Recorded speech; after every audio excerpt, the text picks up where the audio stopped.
what a little sweetheart. Right, this is devlog number N+1. It's basically just a really quick little catch-up, because it's been like a month since I sort of filmed another devlog. So a lot's changed since the last one. I've sort of just been focusing on basically just getting this YouTube channel up and running, you know, getting familiar with how Reddit works and Twitter, you know, they're both extremely foreign to me. So far, the feedback has been like mind-boggling. It's been amazing. I've had heaps of people say some really, really nice things.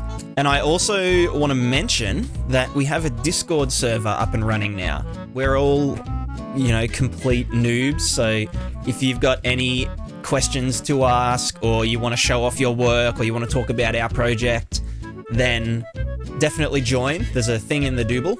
And there's also a channel dedicated to just posting pictures of your cats. Some dogs are allowed, but pugs are like they're a big nope. Like, just, if you've got a pug, I don't want to fucking see it. Like, no offense, just don't post it in the cat photos channel. Yeah, so anyway, Discord, it's a good place to be. Anyway, we're going to jump into the game, and I'm just going to give you a quick little rundown of what's changed. Basically, it looks like a completely different game now. Instead of my old, you know, half-assed Blender trees, very nice program called Tree and then capital IT. It's an amazing tool. I highly recommend it, and it's free. So, you know, if you can't be bothered doing trees and stuff in Blender, just download Tree, and, you know, you can have some very nice looking little bushes like I've got here. Yeah, so that kind of brings up a topic that I want to talk about, and that's about assets. My sort of train of thought with this kind of thing is, yes, it would be awesome to have a dedicated, you know, modeler and someone that actually knows what a UV is, unlike me. There's assets where there's only one way to do it, basically, right? Like, if you gave someone a briefing and said, hey, can you make me a modular, you know, medieval style house with like the whitewashed bricks and the wooden frames and whatnot. If you gave that to 10 different people, that sort of briefing, they would all return you with basically what we've got here, you know. When it comes to sort of generic buildings, props, rocks, foliage, marketplace assets are the way to go. I love the marketplace. Right, next little thing I want to show you is a little trick that I figured out. Screen space ambient occlusion is super duper cheap in Unreal. You can use ambient occlusion pre-cell shader. So if I grab the static fraction and turn that off, you can see that, you know, huge difference. This sort of looks, yeah, more like how it was before, but then when I turn this up to where it was, you just get that extra layer of shadows. I added clouds that cover, and that's fully editable on the fly, so as the weather changes, that can change with it. Speaking of weather, I've got a few weather parameters set up. We've got fog distance, which is just a really cheap, like, fake fog that just uses the scene depth. So the further away something is, the more it lerps towards, you know, the given color. All right, next up we've got my rain effects. So there's a material parameter collection, my favorite thing in the world. Basically, I can add shininess. I mean, you can see it if I look at this angle. So this just adjusts the roughness of anything that uses that material function. And then also, I've got this sort of rain water dripping. Yeah, it gives like a really nice effect. It's just a normal map that is animated, it's world aligned. There's also, like, you can see here, if I can just zoom in. No, oh my god, just go there. You can see, yeah, there's these sort of animated water droplets. So you're probably thinking, oh shit, like this is pretty heavy processing. But the thing is, right, that because I'm not using base color textures, and I'm not using roughness maps, not using ambient occlusion maps, I'm not using metallic maps. Like, literally all of the assets are just a normal map and a 3-vector color, which is like free. It's not even a texture, it's just a color value. It means that we've got like so much overhead freed up that we can afford to do crazy stuff like this, and go a little bit nuts. If I just click my little debugger, so it's gonna go overcast with light showers. You can see I've got some rain particle effects. Let's hit it again. It will be sunny. Okay. So I've got the transition set to like 5 seconds at the moment for debugging, just so I can sort of test out everything real quickly. This will be foggy with light showers. So you can see the fog's gonna ramp up. Let's hit another one, overcast and rainy. So this is like heavier rain. You can see the wind picks up as well. So the wind is tied to that material parameter collection. One more, this is stormy. So this is like taking the wind to the extreme and the rain to the extreme. And it's a bit messy. You can see everything's just going nuts. Like, it's mental. So all of the weather scenarios are sort of like hard-coded into this sort of graph. So there's like an enumerator switch and, 1, 2, 3, 4, 5, 6, 7, 8, however many weather setups I want to have, and then I can just choose between them. And each one of them has their own, target fog value, target rain density, target cloud density, etc., etc. All right, speaking of weather, let's talk about snow. I've got these beautiful snow trails, if I do say so myself. I've made a tutorial on how to do this. It's mesh accurate, and it's awesome. So the snow system is easily paintable. You just basically just paint it over your landscape and it adds all the effects. I've set up my leaf material to lerp between the color and the color of the snow based on basically the luminosity value of the runtime virtual texture underneath them. Yeah, it's sort of a bit of a hack job, but if it works, it works. And then to go along with that, if I tick this little button right here that says snow covered, it will change that material instance to, have this snow that is just on the upper side, just using vertex normal world space. It's a very nice node. Mask it on the B channel and use that as the alpha in a lerp, and it will only paint things that are facing upwards. What have I done? Oh god. Character, there we go. And then also done the same thing with props. The other cool thing is I can adjust the snow coverage per material instance. I'll just show you what it's like globally. So you can see that's no snow coverage, and you can imagine this would be useful if I want like a big snow blizzard or something. And another little trick that I've put in is that the more snow there is, eventually it starts to offset some vertices, again using that vertex normal world space node. Looks like snow is piling up on top of rocks or these bricks and stuff. So that's a work in progress. Don't mind that.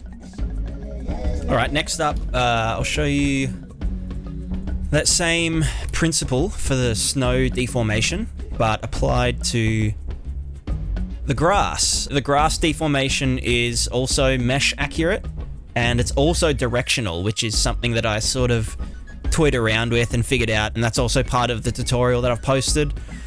If you follow the tutorial and it doesn't work, just join the Discord. I've got a little channel in there that's just dedicated to fixing my stupid errors from tutorials, because I make those tutorials on the fly, no planning, I just sort of walk through it, so I'm always bound to fuck something up.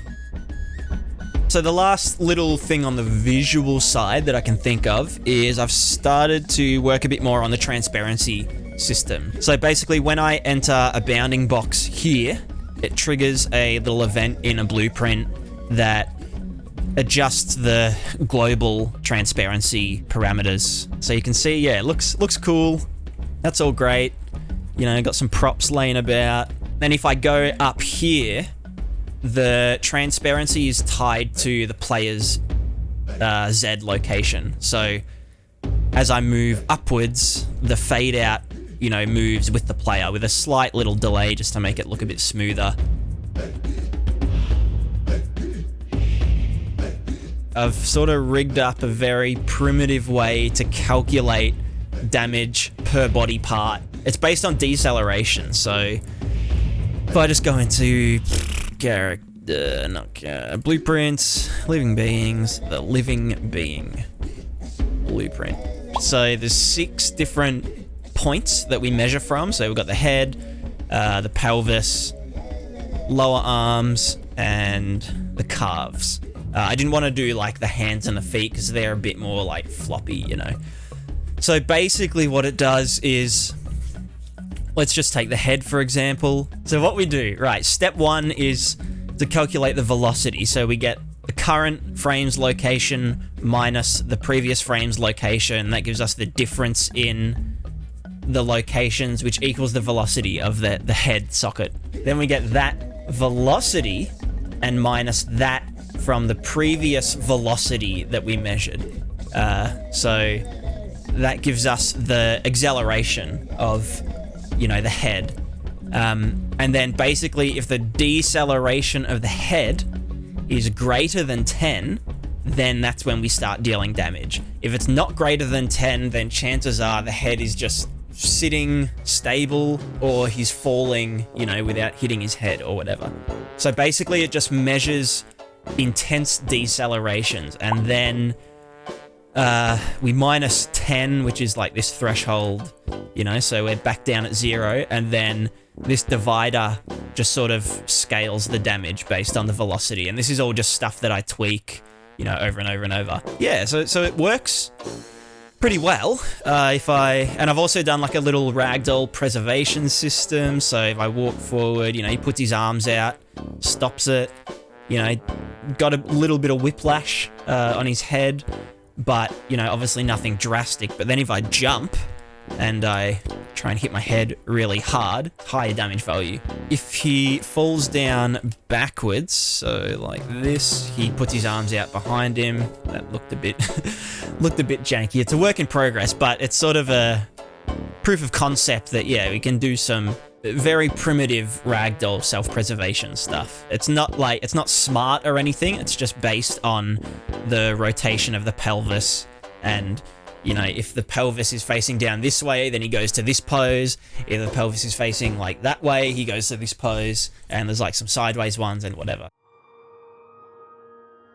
Aside from that, you know, there hasn't been too much going on with actual development of the game. But I am still proud of what I've done in the past few weeks. And yeah, I've sort of just been jumping from, you know, working on the visuals to working on the mechanics to working on the soundtrack.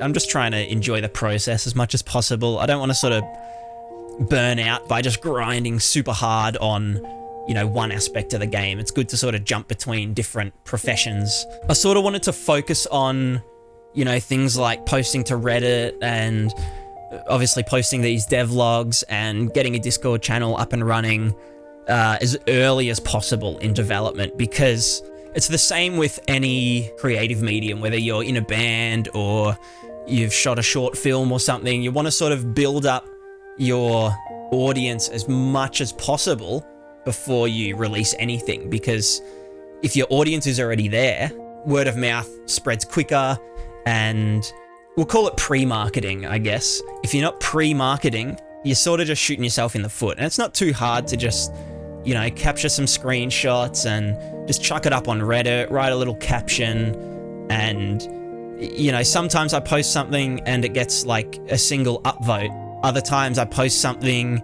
you know, of equal quality and it gets like 1,000 upvotes. Yeah, that's sort of one of the most important things about releasing any sort of creative media is pre-marketing, you know, building up that sort of cult fan base. You know, they saw it from start to finish. Those are people that are, you know, extremely valuable on a personal level, like being able to talk to them and get their feedback and talk about the game and, you know, learn things from them. Like in our Discord channel, I've learned a heap of stuff from the other guys yeah, it's an awesome experience sort of connecting with like-minded people that, you know, are interested in the game, or they're just developers in general. We can all bounce ideas off each other. Yeah, that's one of the extremely valuable parts of pre-marketing.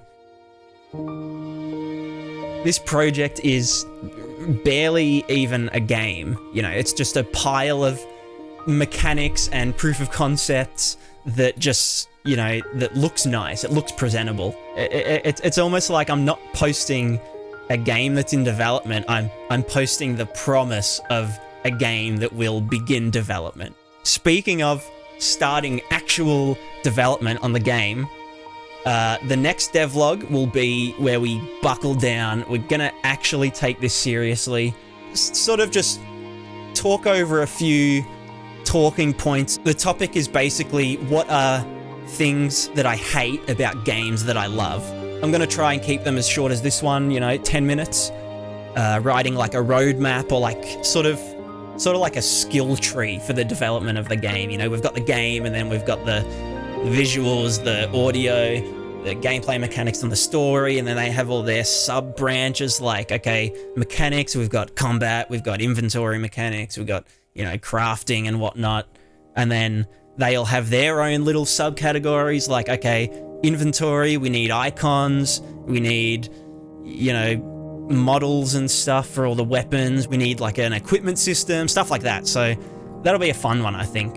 Yeah, anyway, I'm gonna shut up now and let you go about the rest of your day. I hope the rest of your day is fantastic. And with that, we say goodbye. Goodbye. Bye. Girlcat, say bye. Look at the camera. Bye. Oh, why do you hate me?